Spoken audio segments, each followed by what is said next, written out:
नमस्कार। आप सभी का स्वागत है।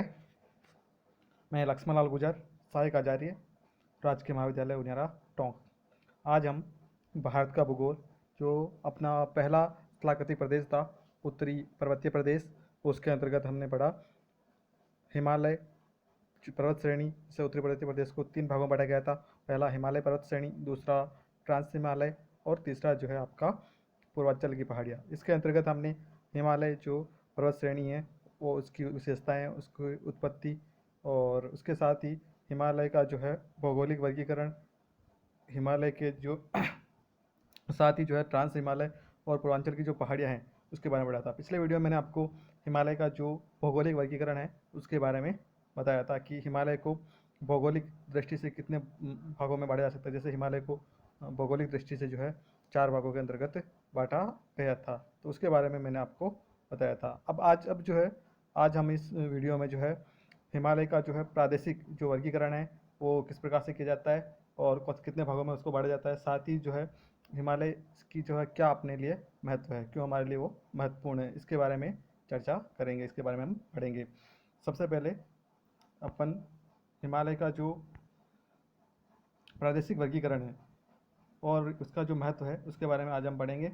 सिडनी बुराड नामक जो भूगर्भ शास्त्री था उसने प्रादेशिक आधार पर हिमालय को 4 भागों में विभाजित किया और ये चारों भाग नदियों के जो खड्ड है द्वारा जो है एक दूसरे से पृथक होते हैं। इनका विवरण निम्न प्रकार है।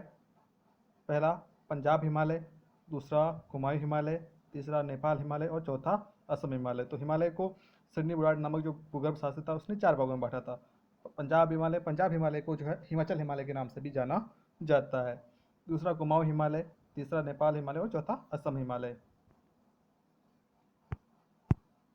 उसके बाद में हम इस मानचित्र के अंतर्गत उन हिमालय की जो 4 भाग है वो कहाँ से कहाँ तक स्थित है उसके बारे में मैं आपको स्थिति बताऊंगा कि वो कहाँ से कहाँ तक फैले हुए हैं और क्या क्या उनका नाम है। सबसे पहले अपन बात करते हैं पंजाब हिमालय। तो पंजाब हिमालय का जो विस्तार है वो पश्चिम में सिंधु नदी से लेकर जो है पूर्व में सतलज नदी के बीच में है। ये आपकी सिंधु नदी है,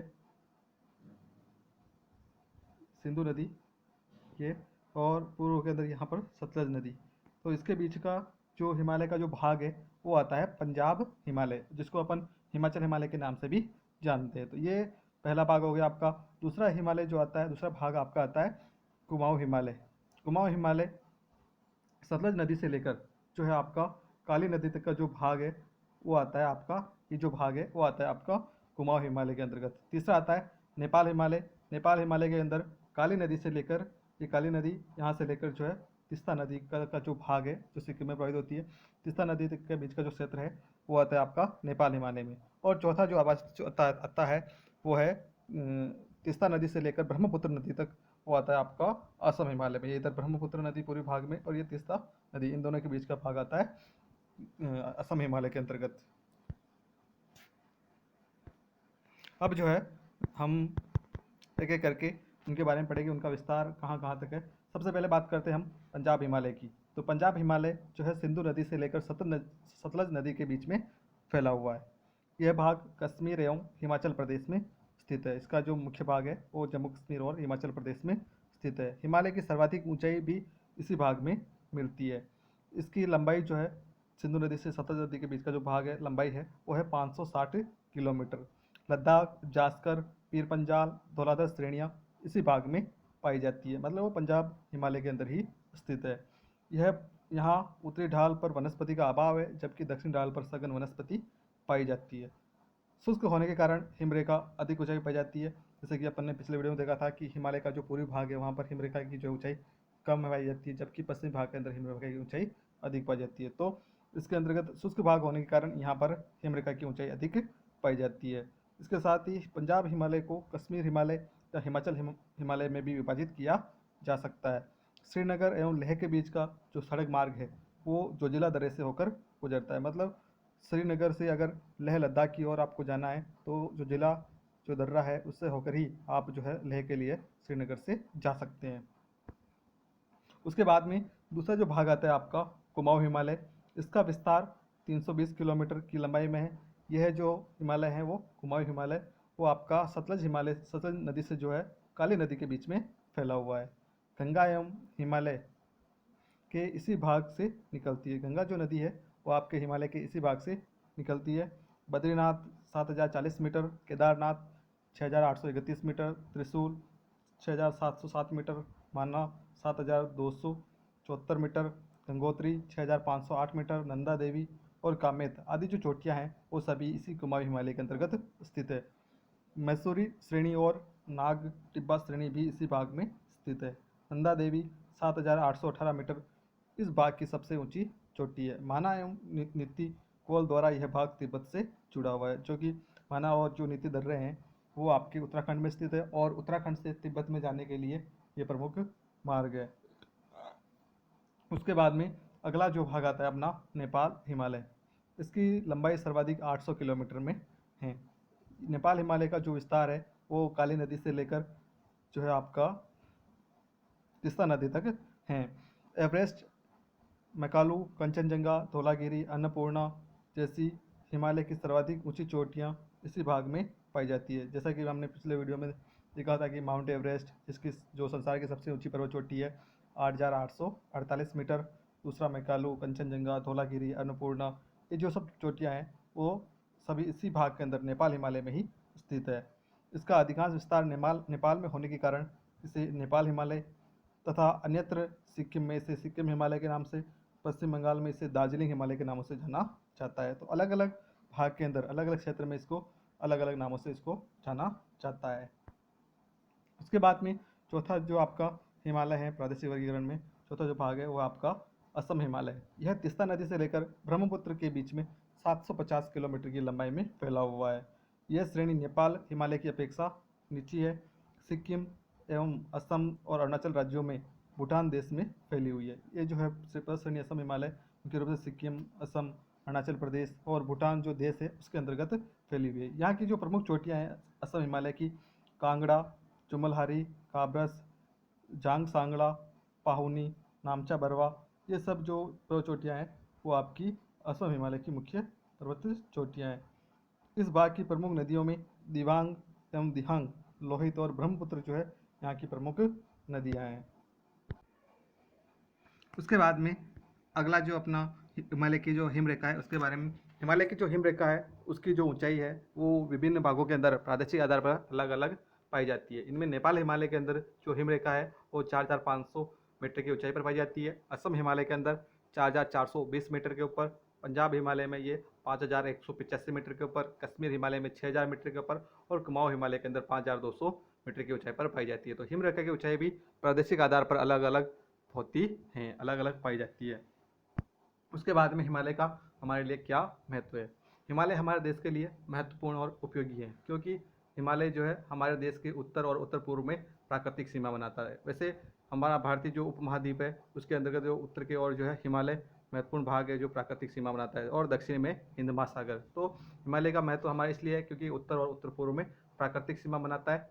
दूसरा है, हिमालय हमारे देश की सुरक्षा प्रहरी के रूप में बाह्य आक्रमणों से सुरक्षा प्रदान करता है। प्राचीन काल से ही हिमालय जो है हमारे सुरक्षा प्रहरी का कार्य करता है, जिसने जो है बाह्य आक्रमणों से भारत की जो है रक्षा की है। और चूँकि वर्तमान में इन सब प्राकृतिक जो अवरोध है तकनीकी विकास के कारण इन सब अवरोधों को जो है ख़त्म किया जा चुका है। आजकल मिसाइल वगैरह इनका आविष्कार हो गया है, तो यहाँ से जो है अब ये हमारा सामरिक दृष्टि से इसका उतना महत्व नहीं रहा जितना पहले था। तीसरा आपका आता है हिमालय उत्तर की ओर से साइबेरिया से आने वाली जो ठंडी हवाएं हैं उससे देश की रक्षा करता है।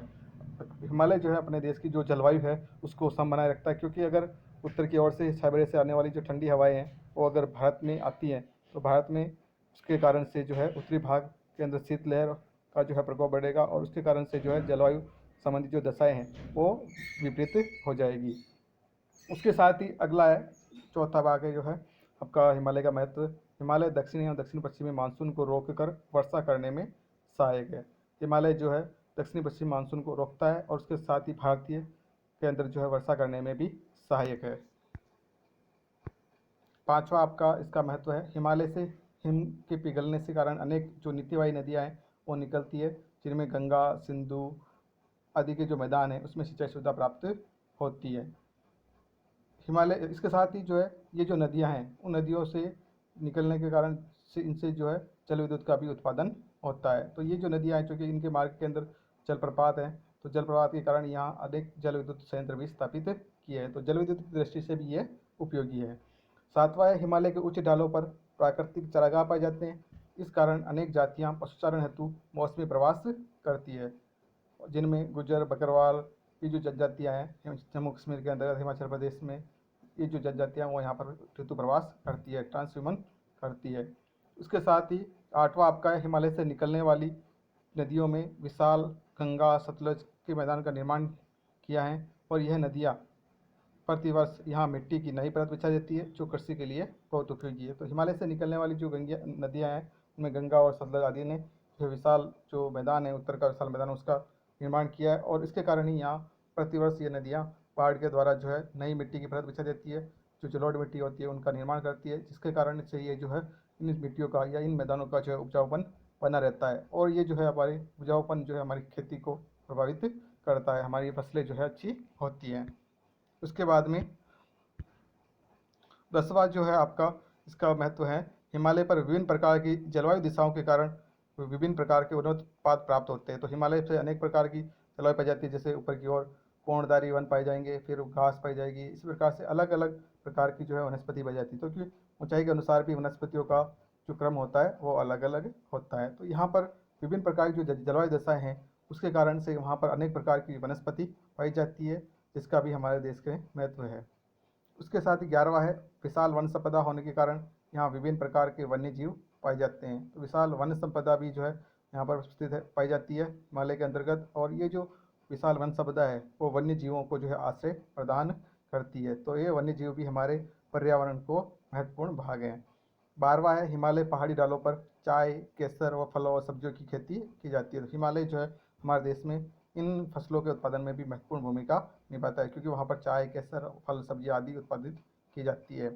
यहाँ अनेक प्राकृतिक और स्वास्थ्यवर्धक तथा मनोरम स्थान स्थित होने के कारण पर्यटन उद्योग का भी विकास हुआ। साथ ही हिमालय के अंदर बहुत सारे जो हिल स्टेशन हैं, पर्वत चोटियाँ हैं, वहाँ पर जो है ग्रीष्मकाल के अंदर जो मौसम होता है वो स्वास्थ्यवर्धक हो जाता है, और इस कारण से जो है वो घूमने की दृष्टि से या पर्यटन की दृष्टि से काफ़ी महत्वपूर्ण है। नैनीताल, रानीखेत, मसूरी, ये जो स्थान हैं, इन स्थानों के ऊपर जो है प्रतिवर्ष लाखों पर्यटक घूमने के लिए या पर्यटन के लिए जाते हैं।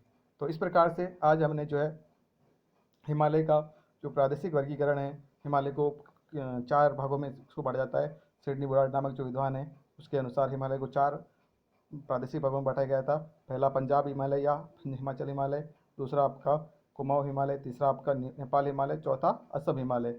और इन जो चारों भाग है उसके अंतर्गत उनका विस्तार कहाँ से कहाँ तक है, कौन कौन सी नदियाँ से कौन सी नदी से लेकर कौन सी नदी के बीच में ये फैले हुए हैं, साथ ही इसका विस्तार कितना है, कौन कौन सी पर्वत चोटियाँ इनके बीच में स्थित है, कौन कौन सी नदियाँ वहाँ से निकलती है, ये जो विभिन्न जो विशेषताएँ थी उनके बारे में हमने पढ़ा। इसके साथ ही हिमालय का जो महत्व है उसके बारे में भी हमने संक्षेप में उसके ऊपर प्रकाश डाला है।